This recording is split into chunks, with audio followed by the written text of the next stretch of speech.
si tu arrives à moi, c'est-à-dire si tu me développes en toi, tu goûteras le bonheur suprême qui est le bonheur de vivre. Alors tu seras maître de ton univers. Tu seras pleine, unie à moi dans la danse, la joie, la fête incommensurable. Bienvenue dans cette vidéo consacrée à l'arcane 21, le monde. Je vais commencer par vous parler des différentes significations de cette carte. Le monde parle de notre divinité intérieure, de la fluidité de l'énergie qui vit en nous et de la paix qu'on peut retrouver à l'intérieur de soi. Le monde parle de l'unité véritable qui prend place dans le mouvement. Parce que finalement, tout l'univers est en mouvement. Et que la paix, on peut la trouver en son centre, à l'intérieur de soi-même, en notre propre centre et au centre du mouvement. Le monde parle aussi de la réalisation de notre âme. Elle nous dit que la divinité se trouve à l'intérieur de nous-mêmes et pas à l'extérieur. Le monde, ça parle de la plénitude et du succès, de la sainteté et de l'héroïsme, de la danse et du mouvement. Avec le monde, on parle aussi d'accomplissement de soi. Et le monde, c'est cette totalité, c'est l'universel, et c'est de voir et de vivre la liberté. En numérologie, le 21, c'est la réalisation totale. Passons maintenant aux détails du tarot Rider-Waite-Smith. On peut voir sur cette carte qu'autour du personnage central, il y a une guirlande, une sorte de couronne ovale. Et elle prend la forme d'un 0. Et ce 0, ça représente l'œuf cosmique. C'est de là que tout peut émerger. Et ça symbolise le fait que tout existe en potentialité. Potentiellement, tout existe et c'est ça qui les rend réalisables. On peut noter aussi en haut de cette guirlande une petite attache rouge qui est en signe de l'infini. Et ça rappelle le fait que le soi est ouvert à l'univers. Qu'on est ouvert à l'infinie potentialité de l'univers. Le fait que la guirlande soit de couleur verte, ça rappelle la nature qui s'élève et la couleur de l'amour et de la guérison. On note sur la femme qu'il y a une écharpe violette qui rappelle la divinité qui vit en elle. Et le ciel de couleur bleue, ça représente la communication. On note encore une fois la nudité du personnage principal, tout comme on l'avait noté aussi dans la carte de l'étoile qui symbolise cette pureté et le fait qu'il n'y a plus rien à cacher, qu'elle est dévoilée, qu'elle est authentique, qu'elle est elle-même tout naturellement, qu'elle n'a pas besoin de se cacher et que l'écharpe violette qui est autour d'elle représente cette divinité et le fait qu'elle est divine, mais qu'elle a besoin de rien sur elle pour prétendre à être quelqu'un d'autre. On note aussi que ce personnage-là, c'est un des seuls personnages qui est en mouvement et qui est en train de danser. Avec le monde, on est vraiment prêt à retourner à l'énergie du fou parce que le fou et le monde, c'est les deux seuls personnages dans le tarot qui bougent et qui sont en mouvement. Et c'est comme si cette carte était intimement connectée à la carte du fou pour recommencer un cycle. On peut noter aussi que dans les 4 coins, on représente les 4 éléments et donc les 4 suites du tarot. Passons maintenant aux détails du tarot de Marseille. On peut noter que le personnage tient une fiole dans sa main droite qui nous rappelle la réceptivité de l'action, parce que la main droite représente l'action et la fiole la réceptivité. Et à l'inverse, dans sa main gauche, qui est la main de la réceptivité, elle tient un bâton qui est symbole d'action. Et c'est donc le principe actif de la réceptivité. Contrairement à la représentation du Rider-Waite-Smith, ici dans la représentation du tarot de Marseille, son écharpe est bleue à l'arrière et elle devient rouge en passant devant son corps. Ça nous parle ici de l'union des principes et de l'idée de l'androgyne, du masculin et du féminin à l'intérieur d'un même être et d'une même énergie. On note que les 4 figures qui sont dans les 4 coins de la carte sont en union et en harmonie au service d'un même centre.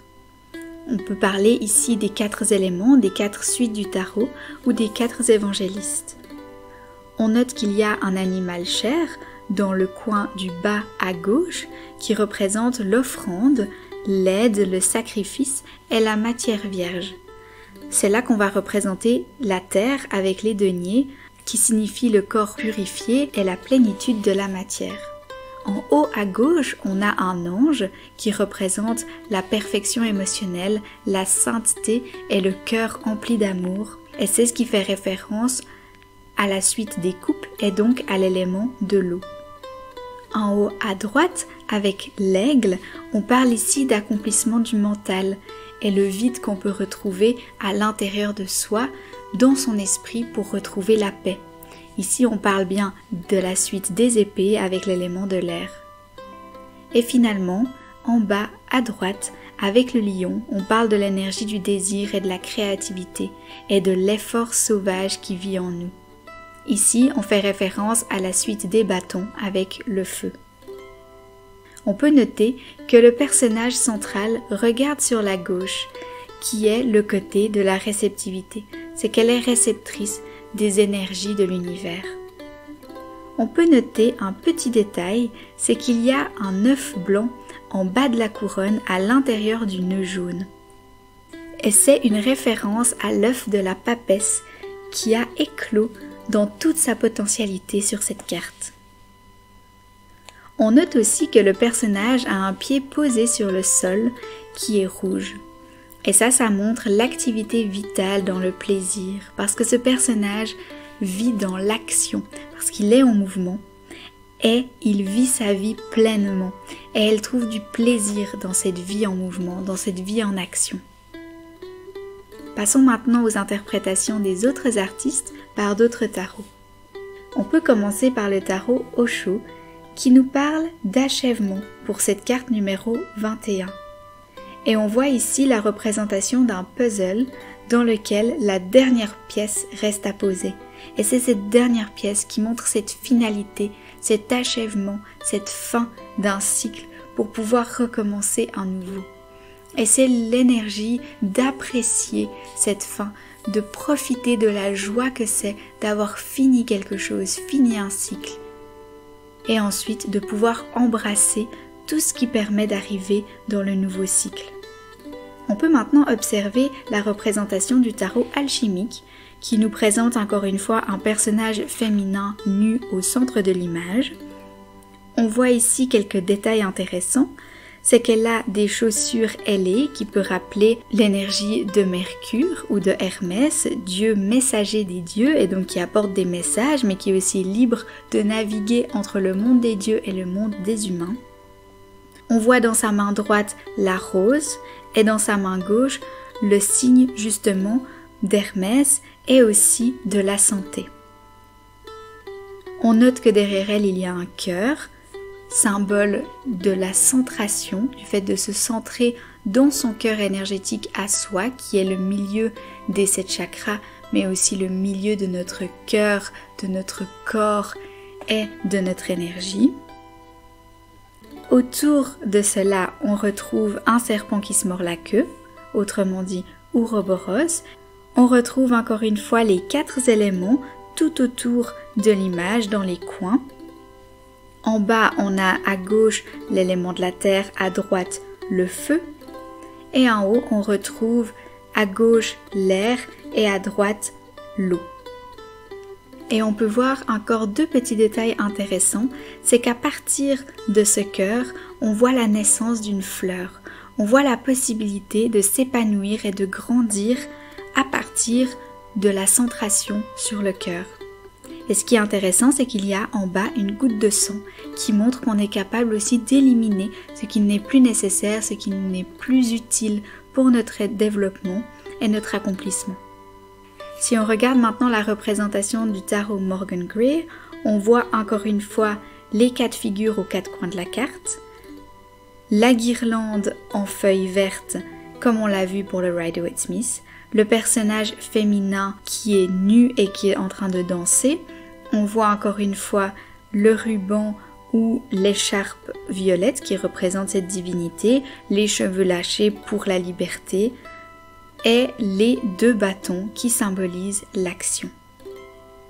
Si on regarde la représentation du Colorful Tarot, on voit que le centre, c'est du rose et du violet, ce qui symbolise la divinité qui vit au centre de soi et dans notre cœur. Autour de cela, on voit du bleu clair qui rappelle le mouvement et la fluidité des émotions qui vivent en soi. Ensuite, on voit du vert clair qui symbolise cette connexion au pouvoir de la terre. Et puis le orange nous rappelle l'ouverture au monde et le partage de sa propre flamme pour inspirer autrui. Si on passe au lien qu'on peut faire avec l'astrologie pour la carte du monde, j'aime beaucoup associer cette carte à l'énergie d'Uranus. Parce qu'Uranus nous invite à vivre et montrer sa différence, pour pouvoir montrer ce qui fait de nous une personne unique et authentique. Uranus nous ramène à notre source d'inspiration, d'où viennent nos idées folles et soudaines. Uranus, c'est notre partie rebelle qui vit en nous. Et c'est celle qui veut trouver la liberté pour sortir des normes de la société. Avec Uranus, on est vraiment relié à la carte du fou et la carte du monde, parce que l'une et l'autre sont liées par leur mouvement et leur folie, et le fou en même temps apporte cette sagesse qui est accumulée de tout ce voyage qui a été fait au travers de chacune des arcanes majeures. Si on fait les liens avec la lithothérapie à présent pour voir quelles sont les énergies des cristaux qui peuvent s'associer à l'énergie de la carte du monde, on peut s'accompagner de l'aigle marine qui va nous apporter du calme, de la clarté dans notre esprit et pour apporter une communication claire et sereine. Elle va aussi amener de la clarté dans notre conscience et notre développement spirituel va pouvoir être amené en exploration du soi supérieur. On peut aussi s'accompagner du cristal de roche qui va nous amener une lucidité mentale, un bien-être général et un équilibre en soi. Le cristal de roche encourage aussi de voir et de ressentir l'abondance qui vit autour de nous et de se connecter de manière fluide avec l'invisible. La troisième pierre qu'on peut utiliser pour se connecter à la carte du monde, c'est l'Aqua Aura, qui va nous permettre de stimuler notre aura et d'amplifier nos capacités psychiques. L'Aqua Aura permet aussi de soulager les peines.